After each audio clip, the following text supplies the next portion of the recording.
जय हिंद दोस्तों, मैं आपका दोस्त जय स्वागत करता हूं आप सबका आपके अपने चैनल पर इस पीवाईक्यू की श्रृंखला में। जैसा कि आप जानते हैं, हम यूपीएससी के पीवाईक्यू कर रहे थे, जिसमें इकोनॉमी सेशन चल रहा था। History, geography, polity already explanation के साथ कंप्लीट हो गई है। इकोनॉमी में भी हमने 3 वीडियो कर चुके हैं, 3 लेक्चर हो चुके हैं, जिसमें पूरा बैंकिंग पेंशन वाला जो सिस्टम है वह कंप्लीट कर लिया है। आज हम पढ़ने वाले हैं भुगतान संतुलन एवं अंतर्राष्ट्रीय अर्थव्यवस्था। तो चलिए बिना समय गवाए शुरू करते हैं आज का पहला क्वेश्चन। निम्नलिखित कथनों पर विचार कीजिए। कथन 1 कह रहा है, वस्तुओं के वैश्विक निर्यात में भारत का निर्यात 3.2% है।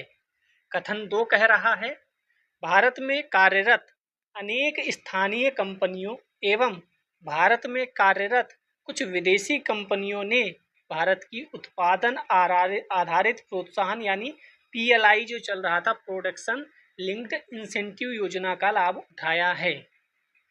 तो इसका कथन कारण सही लग रहा है, क्या सही होगा या नहीं? कथन 1 गलत है, 2 सही है। 3.2% हमारा निर्यात नहीं है, लेकिन दूसरा सही है। पीएलआई आफ्टर कोरोना आया था, इसमें कुछ सेक्टर ऐसे थे जिनको प्रोडक्शन अगर अच्छा आप करते हैं तो इंसेंटिव दिया जाता था, बाद को कुछ उसमें ऐड ऑन होते गए और आज बहुत लंबी लिस्ट है जिसमें पीएलआई चल रहा है। तो हाल ही में विश्व व्यापार संगठन की वैश्विक व्यापार आउटलुक एवं स्टैटिक रिपोर्ट, तो पहली बात तो आपको ये पता होना चाहिए ये रिपोर्ट कौन निकालता है। तो ये रिपोर्ट निकालता है विश्व व्यापार संगठन। भारत वस्तुओं के वैश्विक निर्यात में केवल 1.8% की हिस्सेदारी रखता है, केवल 1.8%, 2% भी नहीं। ये फिर से आंकड़ा पूछा जा सकता है और इतनी जल्दी बहुत ज़्यादा होने वाला भी नहीं है, बाकी आप नए सिरे से देखते रहिएगा। 2024 के लिए अनुमानित 3.2% के लक्ष्य तक पहुंचने से पूर्व 2023 में विश्व वाणिज्यिक वस्तु व्यापार की मात्रा में 1.7% की वृद्धि का अनुमान है।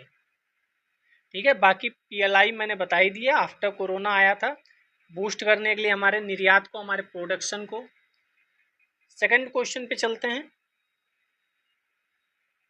केंद्रीय बैंक डिजिटल मुद्राओं के संदर्भ में निम्नलिखित पर विचार कीजिए। यूएस डॉलर या SWIFT प्रणाली का प्रयोग किए बिना डिजिटल मुद्रा में भुगतान करना संभव है।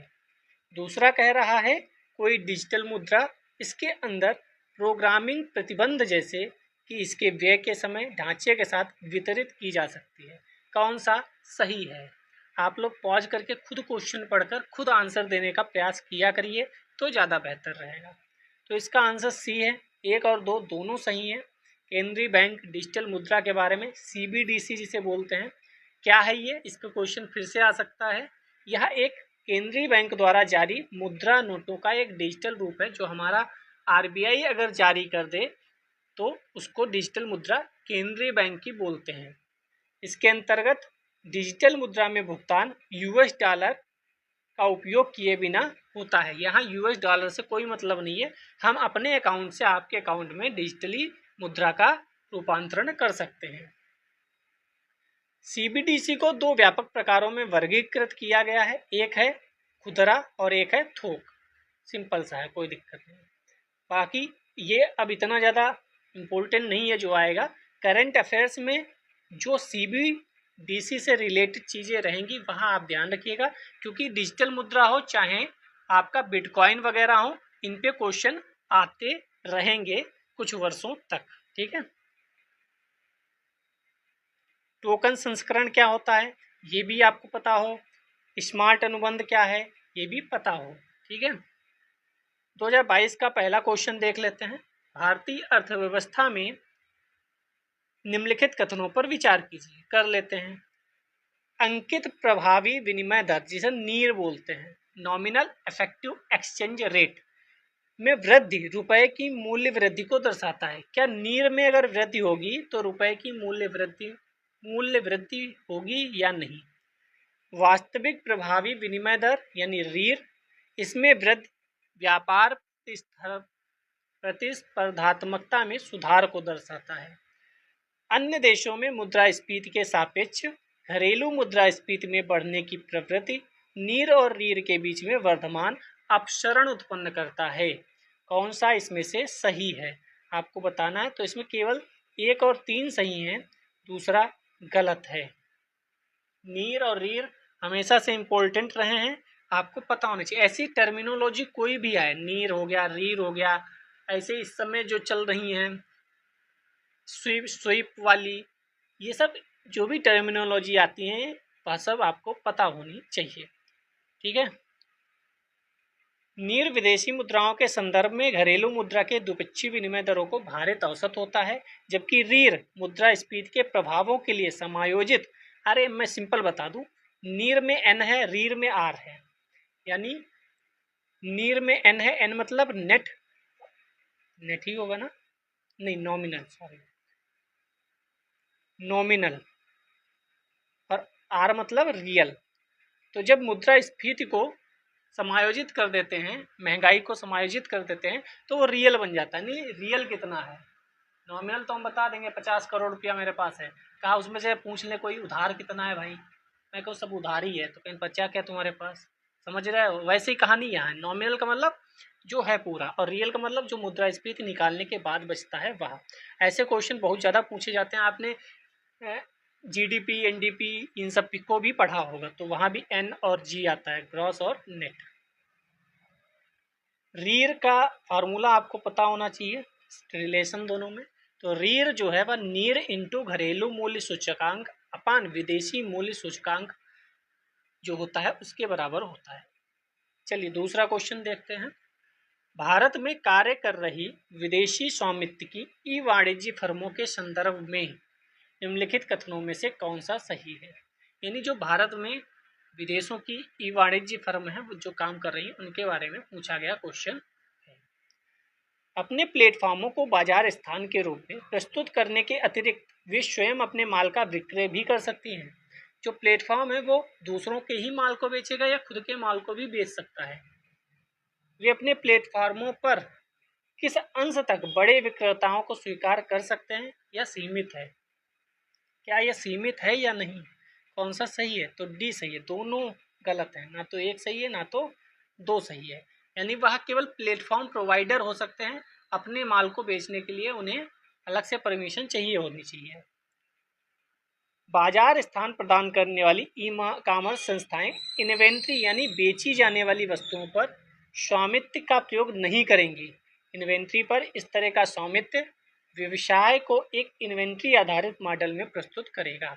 यानी जो उन्हें बेचना है इन्वेंट्री, उनके पास उनका मालिकाना हक उनके पास नहीं होगा। ठीक है, जिसका माल है उसी के पास होगा। एक ई वाणिज्य इकाई अपने बाजार स्थान के माध्यम से प्रभावित बिक्री के 25% से अधिक पर एक विक्रेता का अनुमति नहीं देगी। मतलब सिर्फ 25% पर अनुमति दे सकती है, ऐसा नहीं कि एक ही को सब फायदा करा दो, ऐसा बिल्कुल नहीं चलेगा। इसकी सीमा का निर्धारण किया गया है। हालांकि संघ लोक सेवा आयोग ने कथन 2 को भी सही नहीं माना है। अच्छा, ये यहाँ लिखा है वे प्लेटफॉर्म पर किस अंश तक बड़े विक्रेताओं को स्वीकार कर सकते हैं या सीमित है। हाँ सीमित है, 25% तक स्वीकार कर सकते हैं, लेकिन आयोग ने इसको गलत ही माना था। डी जो आंसर है वह आयोग की आंसर की से मिला हुआ है। आयोग ने इसका आंसर डी बताया है। ठीक है, 2021 का क्वेश्चन देख लेते हैं। विदेशी मुद्रा संपरिवर्तनीय बॉन्ड, कुछ शर्तों के साथ विदेशी संस्थागत निवेश, वैश्विक निक्षेपागार प्राप्तियां, अनिवासी विदेशी जमा, कौन इनमें से विदेशी प्रत्यक्ष निवेश में सम्मिलित किया जा सकता है। विदेशी प्रत्यक्ष निवेश का मतलब होता है FDI। कौन कौन से FDI में आएंगे, केवल 1 2 3 आएगा। अनिवासी विदेशी जमा जो है वह इसके अंतर्गत नहीं आएगी। NRI जो अपना डिपॉजिट करते हैं वह इसके अंतर्गत नहीं आएगा।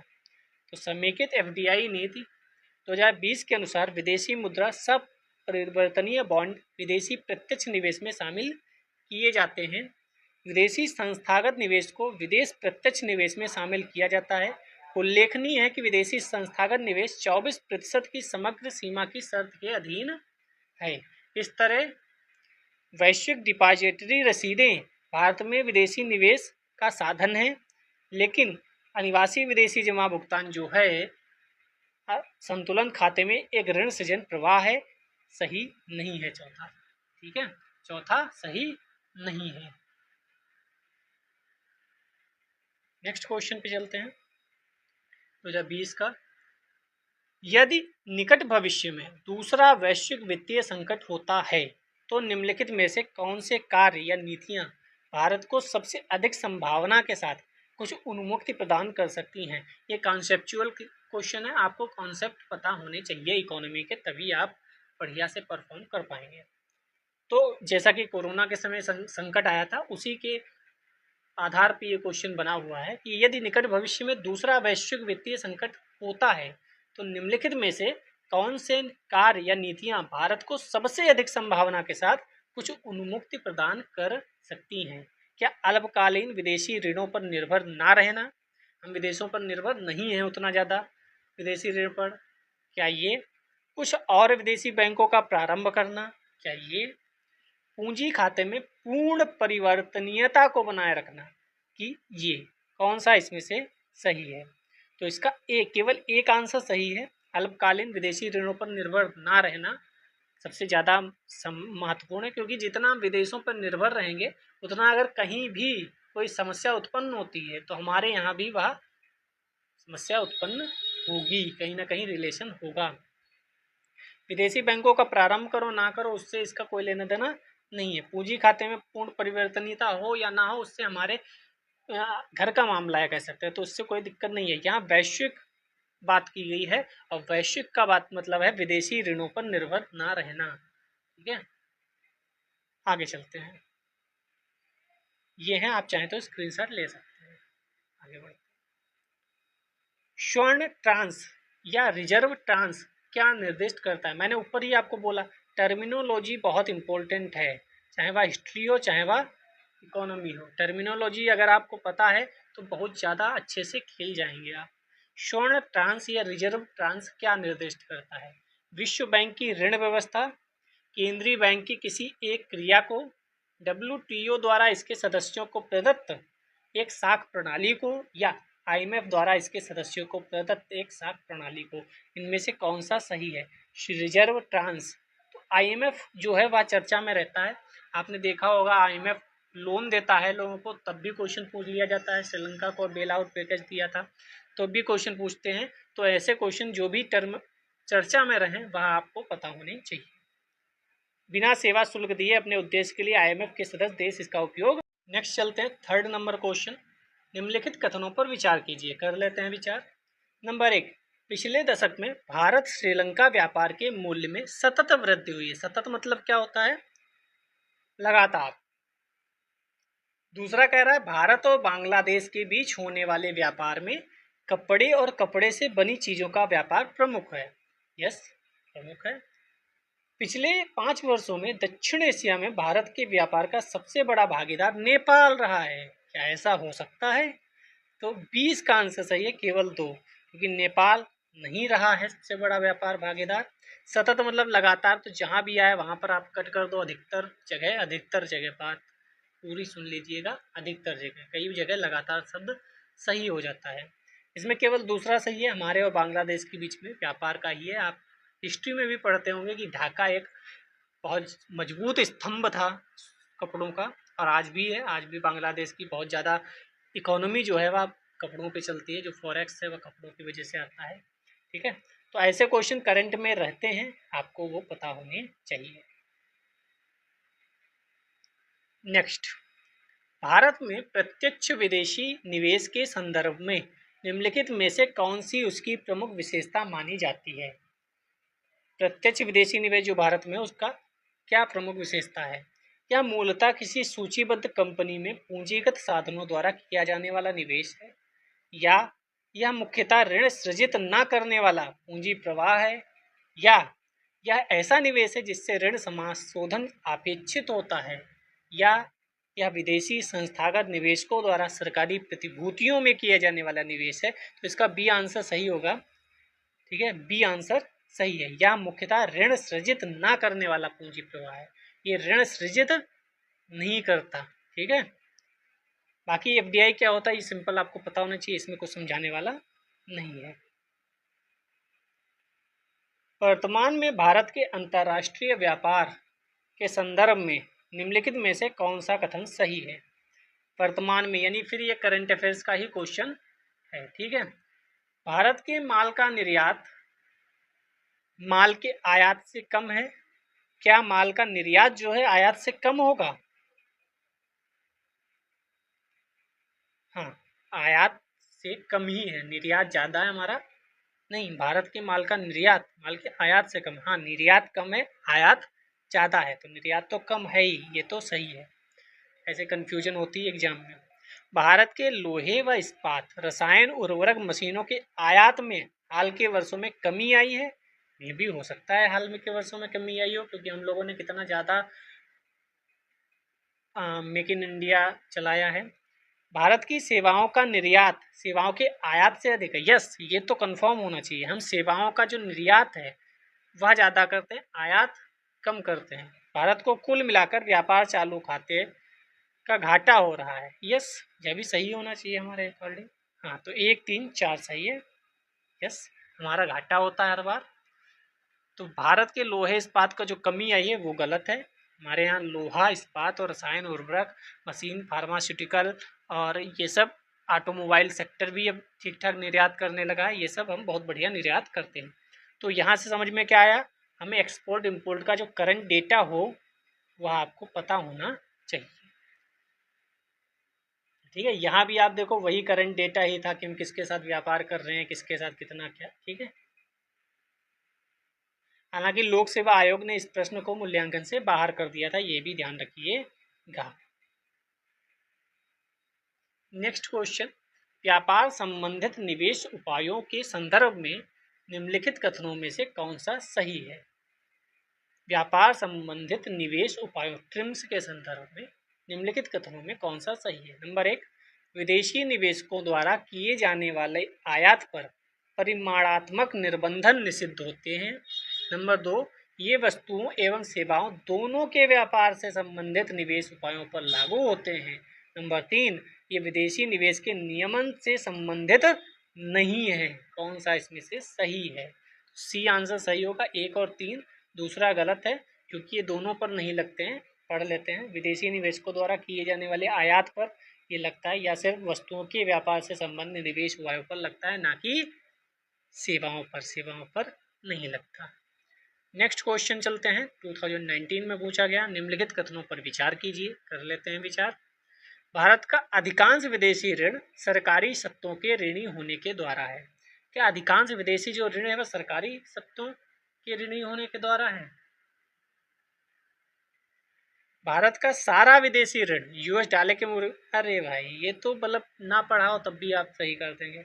भारत का सारा विदेशी ऋण यूएस डॉलर के मूल्य वर्ग में, हम सारा यूएस डॉलर में ही रखेंगे?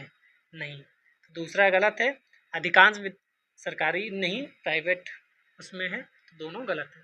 कई बार आपका कॉन्सेप्चुअल माइंड भी काम कर देता है। तो यहाँ पर बहुत ज़्यादा लिखा है, इतना भी आवश्यकता नहीं है। ठीक है, आपका जो करंट में हो उसे याद रखिएगा।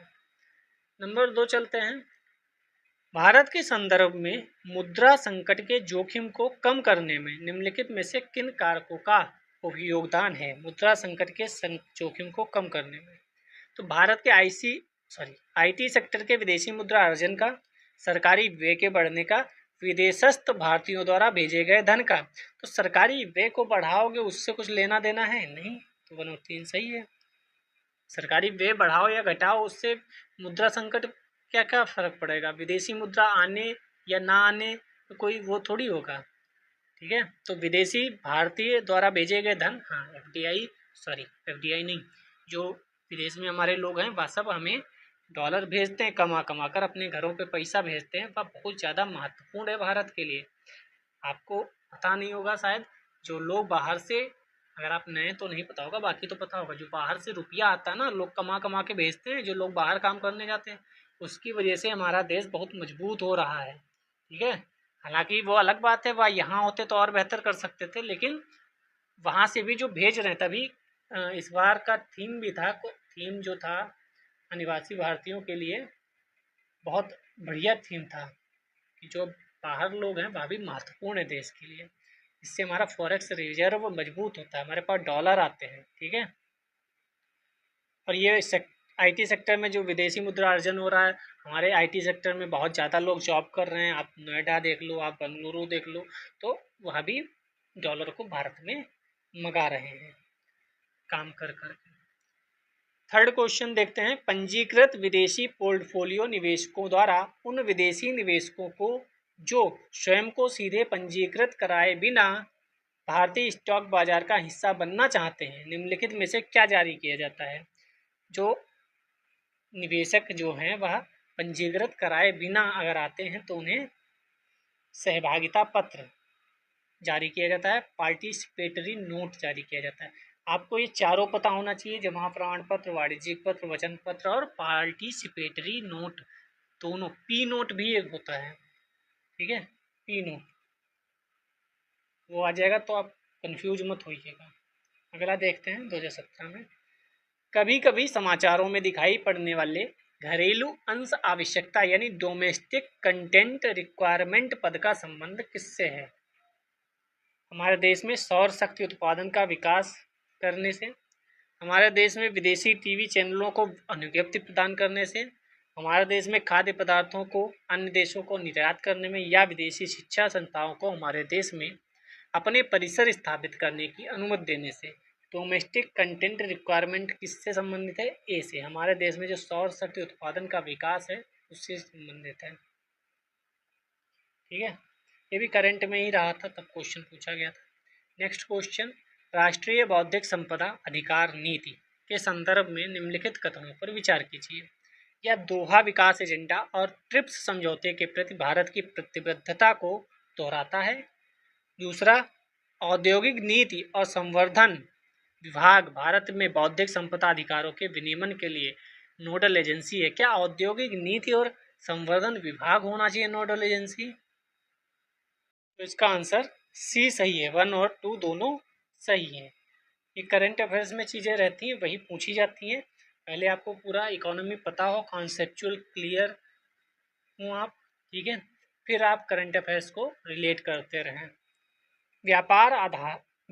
व्यापक आधार युक्त व्यापार और निवेश करार, जिसे broad based trade and investment agreement बोलते हैं, कभी कभी समाचारों में भारत और निम्नलिखित में से किस एक के बीच बातचीत के संदर्भ में दिखाई पड़ता है। सिंपल सा वही है यूरोपियन, मतलब कहने का मतलब क्या है कि ऐसी चर्चा जो भी हो, आप देखेंगे ब्रिटेन के साथ फ्री ट्रेड एग्रीमेंट हुआ है, क्वेश्चन 99% आने वाला है 2026 के एग्जाम में, ठीक है। फोर्थ क्वेश्चन, निम्नलिखित कथनों पर विचार कीजिए, कर लेते हैं। भारत ने WTO के व्यापक सुकर बनाने के करार का अनुसमर्थन किया है, TFA। दूसरा, TFA WTO की बाली मंत्री स्तरीय पैकेज 2013 का एक भाग है। TFA 2016 में प्रवृत्त हुआ था। इनमें से कौन सा सही होगा? तो एक और 2 सही है, तीसरा गलत है, 2016 में प्रवृत्त नहीं हुआ है। ये भी देखो करंट के ही जैसा है, 2017 में हुआ था ये, ठीक है। तो ये भी करंट का ही है, 2017 में क्वेश्चन भी पूछा गया है, ठीक है। तो करंट बहुत ज़्यादा महत्वपूर्ण है। 2016 की क्वेश्चन देख लेते हैं। निम्नलिखित में से किसके संदर्भ में कभी कभी समाचारों में एम्बर बॉक्स, ब्लू बॉक्स और ग्रीन बॉक्स शब्द देखने को मिलते हैं? तो यह भी WTO से ही संबंधित है, WTO का मामला है। आप कहेंगे आप इसका एक्सप्लेनेशन क्यों नहीं बता रहे हैं? तो जो करंट अफेयर्स वाली चीज़ें हैं उनका मैं एक्सप्लेन नहीं कर रहा हूँ, क्योंकि करंट अफेयर्स में बस आप ध्यान रखिए कि इन शब्दों को, इन चीज़ों को करंट से देखते रहना है, ठीक। तो ये भी WTO का मसाला है। ग्रीन बॉक्स के अंतर्गत वे सब्सिडी आती हैं जो व्यापार को विरूपित नहीं करती हैं, जैसे पर्यावरण संरक्षण, अनुसंधान, मतलब ये 3 बॉक्स हैं। इसके अंदर आप वो वस्तुएं रखते हैं जिनके अंदर सब्सिडी दे सकते हैं, नहीं दे सकते हैं, किस पर सब्सिडी दे सकते हैं। हमारा WTO, हमारा मतलब भारत का WTO के साथ चलता रहता है कि WTO कहता है कि आप सब्सिडी बहुत देते हैं किसानों को, और सरकार कहती है हम भाई विकासशील देश हैं, हमारे किसान अभी उतना उन्नत नहीं हो पाए हैं, अभी उतना आगे नहीं बढ़ पाए हैं, तो हमें तो देना ही पड़ेगा सब्सिडी। जैसे फ्री बिजली चल रही है या फ्री जो यूरिया पे सब्सिडी इतनी देती है सरकार, उर्वरक पे देती है, तो उस पर अनुसंधान, उस पर डब्ल्यू का और भारत का चलता रहता है। ये डब्ल्यू भारत का जो भी मसाला है आप करंट से देखते रहिएगा। कभी कभी समाचारों में, फिर देखो समाचारों में दिखने वाले IFC मसाला बॉन्ड के संदर्भ में निम्नलिखित कथनों में से कौन सा सही है। अब देखो मसाला बॉन्ड रिपीट हुआ है, अभी मैं आगे भी बताऊंगा, क्वेश्चन एक बार और आ चुका है मसाला बॉन्ड पे। तो IFC मसाला बॉन्ड क्या है? अंतर्राष्ट्रीय वित्त निगम जो इन बॉन्ड्स को प्रस्तावित करता है, विश्व बैंक की एक शाखा है। अंतर्राष्ट्रीय वित्त निगम जो है, क्या वह विश्व बैंक की एक शाखा है? दूसरा, ये रुपया अंकित मूल्य वाले बॉन्ड हैं और सार्वजनिक एवं निजी क्षेत्र के ऋण वित्तीयन के स्रोत हैं। तो कौन सा इसमें से सही होगा? दोनों सही हैं। जो अंतर्राष्ट्रीय वित्त निगम है, विश्व बैंक की एक शाखा है। आप देखेंगे विश्व बैंक कई जो संस्थाएं हैं उनसे मिलकर बना है, और यह भी सही है। ठीक है, मसाला बॉन्ड को अंतर्राष्ट्रीय वित्त निगम प्रस्तावित करता है, विश्व बैंक की एक शाखा है। ठीक है, तो मसाला बॉन्ड जारी किया जाता है। RBI ने टियर 1 टियर 2 श्रेणी के बैंकों को मसाला बॉन्ड जारी करने की अनुमति प्रदान कर रखी है। मसाला बॉन्ड फिर से आ सकता है क्वेश्चन। तीसरा नंबर क्वेश्चन है, निम्नलिखित में से कौन सा कभी कभी समाचारों में, देखो फिर कभी कभी समाचारों में दिखने वाले पद आयात आवरण का सर्वोत्तम वर्णन करता है। और लेंदी नहीं पूछा जाता है, मैंने बोला था टर्मिनोलॉजी, इंपोर्ट कवर क्या है, मसाला बॉन्ड क्या है, यही सब बस पूछ दिया जाता है। नीर क्या है, रीर क्या है। तो आयात आवरण या इंपोर्ट कवर का सर्वोत्तम वर्णन क्या करता है? नंबर 1, यह किसी देश के आयात मूल्य एवं सकल घरेलू उत्पाद के अनुपात को बताता है क्या? यह किसी देश के एक वर्ष में आयात के कुल मूल्य को बताता है क्या? यह दो देशों के बीच निर्यात एवं आयात के मूल्य के अनुपात को बताता है क्या? या उन महीनों की संख्या बताता है जितने महीनों के आयात का भुगतान देश के अंतर्राष्ट्रीय रिजर्व द्वारा किया जा रहा है? तो यस, डी वाला सही है। या उन महीनों को बताता है जितने महीनों के आयात का भुगतान देश के अंतर्राष्ट्रीय रिजर्व द्वारा किया जा सकता है। जैसे मान लो मैं आयात करता हूँ, भारत आयात करता है, उसके पास मान लो 10 रुपये हैं और मुझे पता है ये 10 रुपये सिर्फ 3 महीने तक की आयात किए हुए चीज़ों का बैलेंस कर सकते हैं। तो हम क्या कहेंगे, हमारा जो आयात आवरण है वो 3 महीने तक का ही है, यानी हमारे पास इतना रुपया है जो हम 3 महीने तक आयात कर सकते हैं चीज़ें। ठीक है, इतना रिजर्व होना चाहिए कि आप आने वाले समय में आयात कर सकें चीज़ें। तो सुरक्षा प्रदान करने के लिए बनाया जाता है कि हमारे पास इतना रुपया हमेशा रहे, रुपया का मतलब विदेशी मुद्रा भंडार इतना हमेशा रहे कि हम आयात होता रहे, कभी हम फंस न जाएं। श्रीलंका के साथ यही हुआ था। सरकार की संप्रभु स्वर्ण बांड योजना एवं स्वर्ण मुद्रीकरण योजना के उद्देश्य क्या है? तो भारतीय गृहस्थों के पास निष्क्रिय पड़े स्वर्ण को अर्थव्यवस्था में लाना, स्वर्ण एवं आभूषण के क्षेत्र में FDI को प्रोत्साहित करना, स्वर्ण आयात पर भारत की निर्भरता में कमी लाना। यस, 1 और 3 दोनों सही हैं। हम आयात बहुत करते हैं सोने का, ठीक है, और घर में बंद करके रख लेते हैं। सरकार सोचती है आप जो घर में बंद करके रख लेते हो ना सोना, वो सोना बाहर लाओ, उससे हम पैसा पैदा करें, ना कि आप, क्योंकि आपने मान लो 5 तोला सोना रखा है अपने घर में, तो वो 5 तोला आपको पेमेंट नहीं कर रहा, आपको 5 तोला उस सोने से फ़ायदा नहीं हो रहा है, वो 5 तोला ही है। लेकिन अगर सरकार कह रही आप हमारे पास ये सोना आप रख दोगे तो हम इस पर ब्याज भी देंगे और 5 साल बाद जिस मूल्य में होगा सोना, उस मूल्य का सोना आपको दे दिया जाएगा। सिंपल सा मतलब है कि आप उसको रखें घर पे, उसे बाहर निकालो, उससे थोड़ा सा फ़ायदा किया जाए भारत का। हालांकि अब सरकार ने शायद ये स्कीम बंद कर दी, आप करंट में देख लीजिएगा, क्योंकि सरकार को बहुत घाटा हो गया था, क्योंकि सोने का भाव एकदम से उछाल मार गया और सरकार को घाटा हो गया। समाचारों में फिर देखो, समाचारों में तो ये क्वेश्चन करा मैं इसीलिए रहा हूँ आपको समझ में आए कि क्या आते हैं क्वेश्चन, कैसे आपको पढ़ना है। और शेयर तो आप करते नहीं हैं, थोड़े दिन बाद बंद हो जाएगा, तो यही ठीक है, भी शेयर लाइक कमेंट नहीं करेंगे तो बंद ही हो जाएगा। खैर, समाचारों में कभी कभी देखा जाने वाला यूरोपीय स्थिरता तंत्र क्या है? फिर देखो टर्मिनोलॉजी, यूरोपीय स्थिरता तंत्र क्या है? मध्य पूर्व से लाखों शरणार्थियों के आने के प्रभाव से निपटने के लिए ईयू द्वारा बनाई गई एक एजेंसी है। ईयू एक एजेंसी जो यूरो क्षेत्र के देशों को वित्तीय सहायता उपलब्ध कराती है। सभी द्विपक्षीय एवं बहुपक्षीय व्यापार समझौतों को सुलझाने के लिए ईयू की एक एजेंसी है। सदस्य राष्ट्रों के बीच मतभेद सुलझाने के लिए ईयू की एक एजेंसी है। तो बी वाला इसका सही है। यूरो जोन के देशों को वित्तीय सहायता उपलब्ध कराने के लिए था। फिर वही करंट अफेयर्स आप पढ़ते रहिए ढंग से। 2015 का पहला क्वेश्चन देख लेते हैं। Agreement on agriculture, agreement on the application of sanitary and phytosanitary measures और पीस क्लॉज शब्द प्राय चर्चा में रहते हैं, क्या हैं, किससे संबंधित हैं? खाद्य और कृषि संगठन से, या विश्व व्यापार संगठन से, या जलवायु परिवर्तन, या संयुक्त राज्य? तो वही WTO, विश्व व्यापार संगठन। देखो WTO पे कितने क्वेश्चन आ चुके हैं, आप पहले भी देख चुके हो, यहाँ भी देख चुके हो। नंबर 2, रुपए की परिवर्तनीयता से क्या तात्पर्य? तो परिवर्तनीयता का सिंपल मतलब होता है कि रुपए को अन्य मुद्राओं में और अन्य मुद्राओं को रुपयों में परिवर्तित करने की स्वतंत्र रूप से अनुज्ञा प्रदान करना। परिवर्तनीयता का क्या मतलब है? हमारे पास रुपया है, हम बहुत जल्दी डॉलर में कन्वर्ट कर ले, ज़्यादा समस्या ना हो हमें, तो यही परिवर्तनीयता है। और इसमें कोई बहुत बड़ी बात नहीं थी, ये आसान क्वेश्चन था क्योंकि 2015 में आया। अब देखो कितने सरल क्वेश्चन आने लगे एक एक लाइन के, क्योंकि 2015 में हम प्रवेश कर चुके हैं। अंतर्राष्ट्रीय नकदी की समस्या निम्नलिखित में से किसकी अनुपलब्धता से संबंधित है? वस्तुओं सेवाएं, सोना चांदी, डॉलर। तो क्या होना चाहिए आपके हिसाब से? डॉलर। डॉलर और अन्य दुर्लभ मृदाएं जो हार्ड करेंसी अगर नहीं है, समस्या उत्पन्न हो जाएगी नकदी। इसमें कुछ समझाने वाला ऐसा नहीं है। 2014 का पहला क्वेश्चन देख लेते हैं। भुगतान संतुलन के संदर्भ में निम्नलिखित में से किनसे चालू खाता बनाया जाता है? चालू खाता होता है वह किनसे बनता है? 2 प्रकार के खाता होते हैं, आप पढ़े होंगे। तो व्यापार संतुलन, विदेशी परिसंपत्तियां, आदृश्यों का संतुलन, विशेष आहरण अधिकार, जिसे SDR बोलते हैं, जो हम IMF के पास होता है, IMF से रिलेटेड है चीज़ें। तो 1 3 सही है, ये दोनों गलत है। विदेशी परिसंपत्तियों से हमें कोई लेना देना नहीं, और SDR से भी इस समय कोई लेना देना नहीं है। भुगतान संतुलन के संदर्भ में पूंजी खाता में निम्नलिखित आते हैं, ये आपको स्क्रीनशॉट रख लेना चाहिए, नोट कर लेना चाहिए अपनी कॉपी में अगर ना लिखा हो। 2013 का पहला क्वेश्चन देख लेते हैं।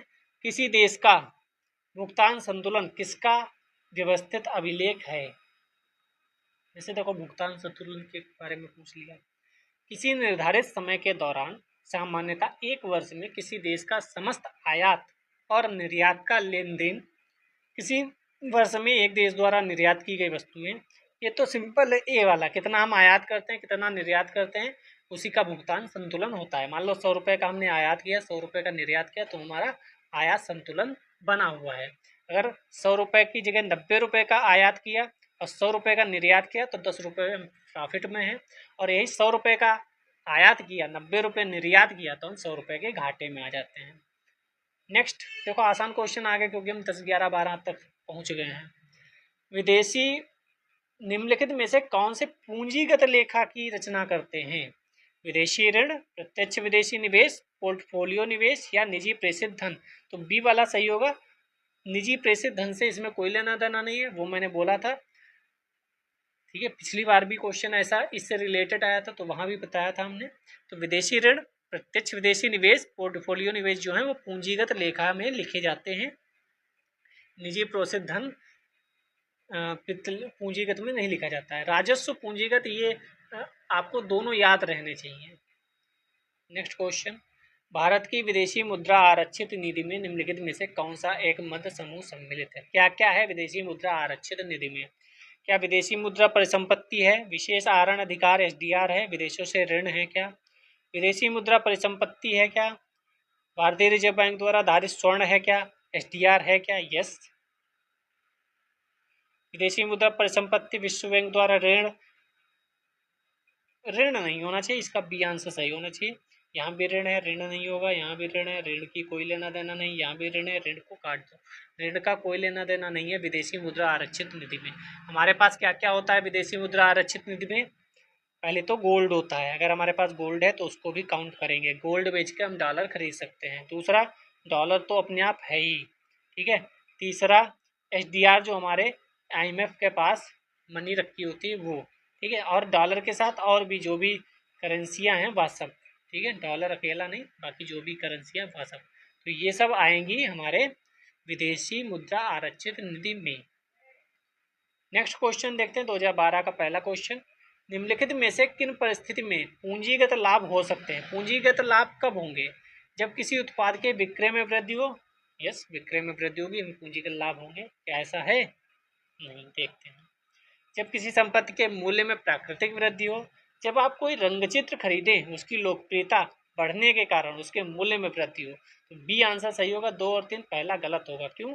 कोई चीज़ आपके पास है वो बिक जाती है तो पूंजीगत लाभ नहीं घाटा होता है, क्योंकि अभी तक वो आपके पास थी, आपकी एसेट थी, अब वह चली गई तो आप लाभ नहीं घाटे में हैं। ठीक है, जैसे मान लो किसी का खेत था वो बिक गया, तो खेत था तब तक वो वहाँ आदमी बड़ा आदमी था भाई, खेत बिक गया तो घाटा होगा ना, लाभ थोड़ी होगा। खेत कब बेचा जाता है? जब आदमी परेशान होता है, घाटे में होता है।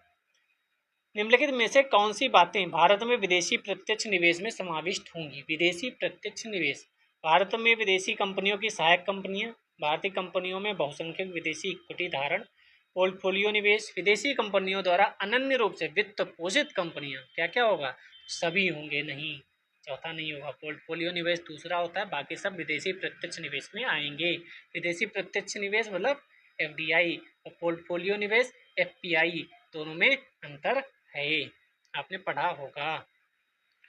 तीसरा क्वेश्चन देख लेते हैं, निम्नलिखित कथनों पर विचार कीजिए, कर लेते हैं विचार।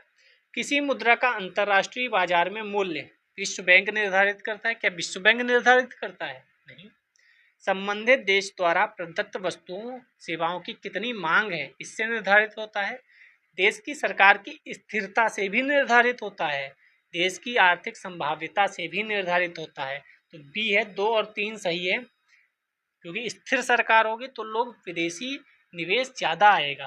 ठीक है, पाकिस्तान में निवेश नहीं आता, क्यों? क्योंकि वहाँ सरकार स्थिर नहीं है। हमारे यहाँ निवेश बहुत आता है क्योंकि हमारे यहाँ सरकार स्थिर है। ठीक है, 2 और 3 सही होगा। 2011 का क्वेश्चन देख लेते हैं। लास्ट ईयर में हम प्रवेश कर लिया। आज हमने पूरा जो बाह्य इकोनॉमी थी, जो अंतर्राष्ट्रीय रूप से चीज़ें थी, वह सब खत्म कर ली है। आर्थिक क्रियाकलापों के संदर्भ में 19 राष्ट्रमंडल खेलों को देखने के लिए विदेशी नागरिकों को भारत में आगमन, भारत में कोई आएगा तो क्या होगा? आयात होगा, निर्यात होगा, उत्पादन होगा, उपभोग होगा। उपभोग होना चाहिए हमारे हिसाब से, तो निर्यात होगा। हाँ, निर्यात भी कह सकते हैं, उपभोग तो होगा ही होगा, मतलब भारत में लोग आएंगे तो चीज़ें खरीदेंगे, तो चीज़ें, लेकिन निर्यात भी होगा, वो चीज़ें ले भी जाएंगे कुछ। आर्थिक क्रियाकलापों के संदर्भ में राष्ट्रमंडल खेलों को देखने के लिए विदेशी नागरिकों का भारत में आगमन निर्यात कहलाता है। निर्यात ऐसे भी कह सकते हैं, वो लोग आएंगे तो डॉलर लाएंगे, और डॉलर आता है तो वह निर्यात में काउंट होता है। ठीक है, पूंजी खाता, चालू खाता आपने सबने पढ़ा ही होगा। ठीक है, निम्नलिखित कार्यवाहियों पर विचार करें जो सरकार द्वारा लिए जा सकते हैं। कब? जब चालू खाते के घाटे को घटाने में सहायक साबित हो। क्या क्या है? घरेलू मुद्रा का अवमूल्यन, चीन ऐसे काम बहुत करता है। निर्यातों को मिलने वाली आर्थिक सहायता में कटौती, उन उपयुक्त नीतियों को लागू करना जिससे देश में अधिक एफडीआई और एफआईआई से अधिक निधि आए। क्या क्या होगा इसमें? तो डी वाला होगा। 1 और 3, निर्यात को मिलने वाली आर्थिक सहायता में कटौती कर दोगे तो निर्यात और कम हो जाएगा, तो ये तो उल्टा हो गया ना, निर्यात हमें बढ़ाना है। एफडीआई देखो, एफडीआई, एफपीआई, एफआईआई कितना क्वेश्चन आ रहा है इससे, और डब्ल्यूटीओ कितना क्वेश्चन आ रहा है। प्रत्यक्ष विदेशी निवेश तथा संस्थागत विदेशी निवेश दोनों ही किसी देश में निवेश से संबंध है। निम्नलिखित में से कौन सा कथन दोनों के बीच की एक महत्वपूर्ण भिन्नता को सबसे अच्छे ढंग से व्यक्त करता है? आपको 3 शब्द मिलेंगे, एक एफटीआई, एक एफपीआई और एक एफआईआई। ठीक है, एफआईआई बेहतर प्रबंधन कुशलताएं तथा प्रौद्योगिक अंतरण को लाने में सहायक है, जबकि एफडीआई केवल पूंजी लेकर आता है। ऐसा है। एफआईआई व्यापक स्तर पर पूंजी उपलब्धता बढ़ाने में सहायक है, जबकि एफडीआई का लक्ष्य केवल निर्दिष्ट विशिष्ट क्षेत्रों तक सीमित होता है। एफडीआई केवल द्वितीयक बाजार में चलित है, जबकि एफआईआई का लक्ष्य प्राथमिक बाजार होता है। एफडीआई की तुलना में एफआईआई ज़्यादा स्थायी है। तो बी वाला सही है। एफआईआई व्यापक स्तर पर पूंजी उपलब्धता बढ़ाने में सहायक है, जबकि एफडीआई का लक्ष्य केवल विशिष्ट क्षेत्रों में ही होता है कि हम इस क्षेत्र में एफडीआई लाएंगे। तो कल हम संरचना करेंगे। आज के लिए इतना ही। लाइक्स कमेंट शेयर कर ही दिया होगा, मैं बीच में बोलता नहीं हूँ। थैंक यू, मिलते हैं कल। जय हिंद, जय भारत। और हाँ, बाकी भी चीज़ें भी चल रही हैं, आप थोड़ा सा देखेंगे तो आपको मज़ा आएगा। जय हिंद।